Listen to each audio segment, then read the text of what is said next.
نحمده ونصلي على رسوله الكريم اما بعد فاعوذ بالله من الشیطان الرجیم بسم اللہ الرحمن الرحیم۔ محترم سامعین ناظرین السلام علیکم ورحمۃ اللہ وبرکاتہ۔ آج کی اس نشست کے اندر سورۃ یاسین کی اہمیت اور فضیلت کے حوالے سے کچھ عرض کروں گا کہ سورۃ یاسین یہ قرآن کا دل ہے۔ جس طرح انسانوں کا ایک دل ہوتا ہے، ایسے ہی اللہ کے پیغمبر صلی اللہ علیہ وسلم نے فرمایا کہ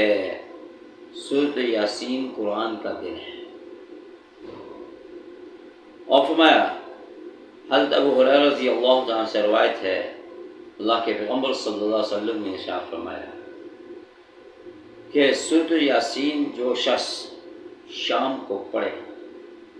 تو صبح تک اللہ تعالیٰ اپنے اس بندے کی مغفرت اور بخشش فرما دیتے ہیں، اور جو صبح کے وقت پڑھے تو شام تک اللہ تعالیٰ اپنے اس بندے کی مغفرت اور بخشش کا فیصلہ فرما دیتے ہیں۔ اور فرمایا کہ جو شخص سورۃ یاسین کی ابتدا میں یعنی دن کے شروع میں صبح کے وقت تلاوت کرے تو اللہ تعالیٰ اپنے اس بندے کی 70 حاجتیں پوری فرما دیتے ہیں شام تک۔ اور ان 70 حاجتوں میں سے سب سے پہلی حاجت جو اس دنیا کے اندر انسان کو رزق کے متعلق ہے کہ اللہ تعالیٰ اس سورت کی برکت سے اپنے اس بندے کے رزق کی تنگی کو دور کر دیتے ہیں۔ تو یاسین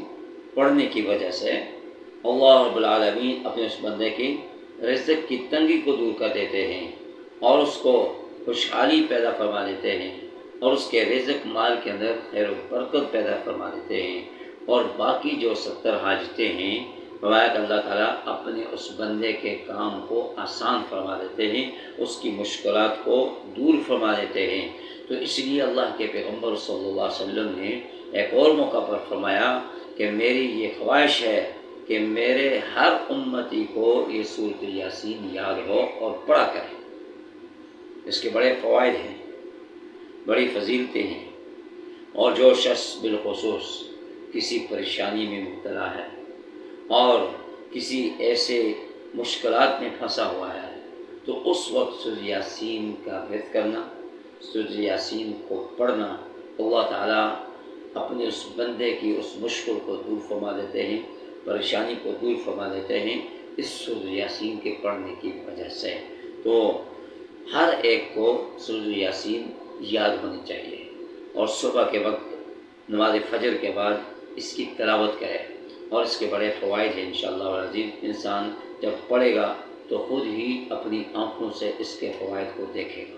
دعا فرمائیں کہ اللہ تعالیٰ ہم سب کو جو کچھ کہا سنا اس پر عمل کرنے کی توفیق عطا فرمائے۔ وآخر دعوانا الحمدللہ رب العالمین۔